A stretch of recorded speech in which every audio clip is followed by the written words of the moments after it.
Aujourd'hui, nous allons parler du mouvement. Immobile ou en mouvement?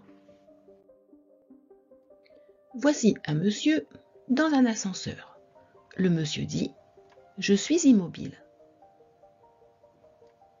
Une dame arrive et elle dit « Il est en mouvement ». Qui a raison?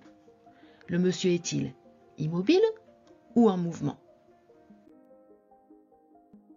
Le monsieur précise « Je suis immobile par rapport à la cabine » et il a toujours raison. La dame précise « Il est en mouvement par rapport au sol » et elle aussi, elle a toujours raison. En fait, pour affirmer qu'un objet est en mouvement ou au repos, il faut se référer à un autre objet. Cet objet s'appelle l'objet de référence ou le référentiel. Si un objet A est en mouvement par rapport à un objet B, alors les deux objets sont en mouvement relatif, ce qui signifie que les deux objets sont en mouvement l'un par rapport à l'autre. Minnie est-elle en mouvement par rapport à la barrière? Eh bien oui. Et la barrière est-elle en mouvement par rapport à Minnie? Eh bien oui aussi. Si Minnie est en mouvement par rapport à la barrière, alors la barrière est en mouvement par rapport à Minnie. Attention, la barrière reste immobile par rapport au sol.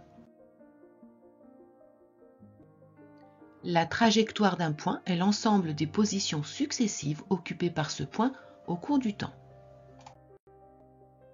Une trajectoire est une ligne imaginaire.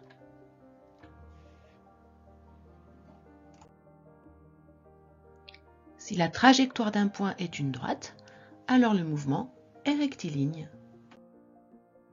Si la trajectoire est un cercle, alors le mouvement est circulaire.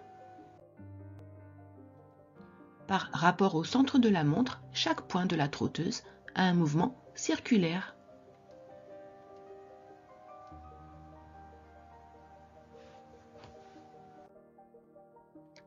Si le mouvement fait des courbes, on dit qu'il est curviligne. Nous allons maintenant voir le cas d'un vélo avançant à vitesse constante. Vous êtes immobile par rapport au sol et vous observez la valve. La valve, c'est l'endroit par lequel on gonfle le pneu.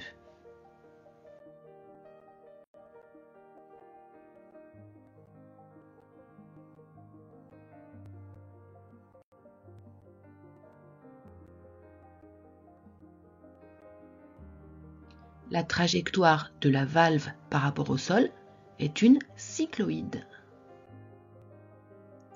Vous allez maintenant suivre la trajectoire du centre de la roue.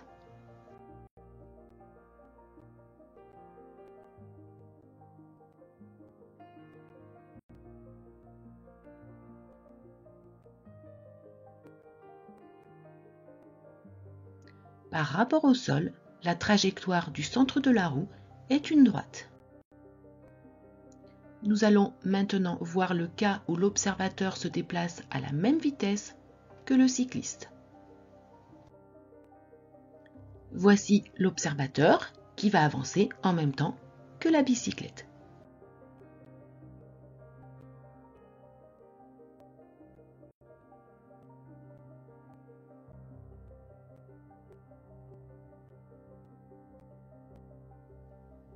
Pour l'observateur, la valve décrit un cercle et le centre de la roue est immobile. En résumé, par rapport au sol, la trajectoire de la valve est une cycloïde et par rapport au personnage en mouvement, la trajectoire de la valve est circulaire. Par rapport au sol, la trajectoire du centre de la roue est rectiligne. Et par rapport au personnage, le centre de la roue est immobile.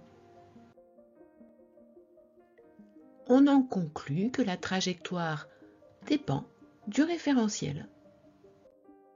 Voilà, ma petite vidéo est terminée et je vous dis à bientôt sur une nouvelle vidéo avec Minnie.